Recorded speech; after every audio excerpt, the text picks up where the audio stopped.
So you're thinking about starting a nonprofit. That's a good thing. But before you do, there are a few things probably you want to think about and know about.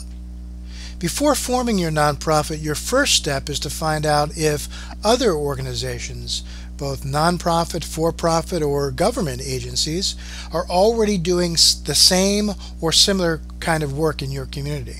It's going to be a lot harder to get support if you're just duplicating existing services versus improving or adding to them. And resources that can help you identify nonprofits in your area include GuideStar. You can find that by typing in GuideStar in Google or going to guidestar.com. 211 call centers. They are available in many areas, and some also provide searchable databases of local human and social service organizations. Or you can just simply search the internet in your area plus keywords describing your mission. For example, Women's Shelter Atlanta.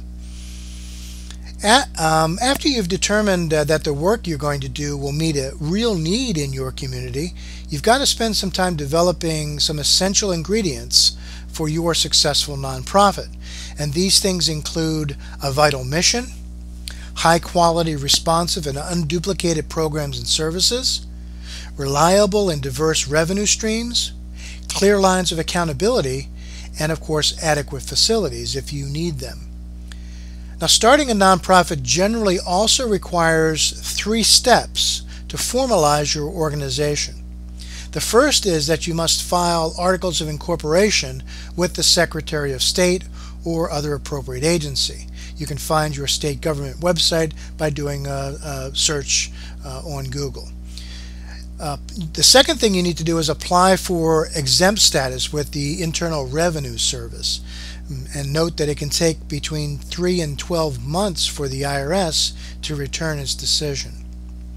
And then the third thing you need to do is register with the state where you plan to do fundraising activities. You must register as a charitable organization with the Bureau of Charitable Organizations. And once you've done that, you'll be up and running, and you'll be able to do all of the things you need to do in trying to fulfill your mission. Now, how well you do these things is really up to you, but I would like to recommend a resource that can help you do what you need to do more effectively. It's a book that I'm going to recommend. It's a book that I started out with when I first formed a nonprofit, and it's called Starting and Running a Nonprofit Organization.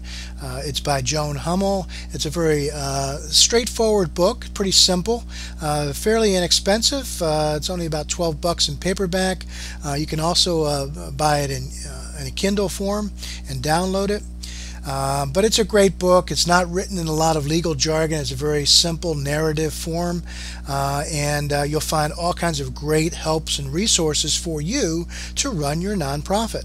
And I would really highly recommend that you purchase a copy. You can get it either through the nonprofit store or through the links that are below this video, and I think you're going to find that it's a great resource in helping you to not only start up and get more information on those points I just told you, but also then running your organization effectively, because both of those things are really important: setting it up properly and then managing it and running it effectively in order for you to really fulfill your mission to its fullest.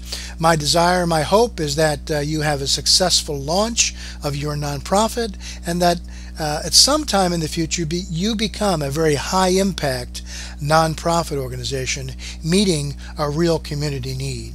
Once again, I hope you'll visit our website at the nonprofit store, or order this book using the links below, and I trust that you have a great organization ahead of you, a great future ahead of you, and that you have benefited by listening to this little brief video about starting and running a nonprofit organization.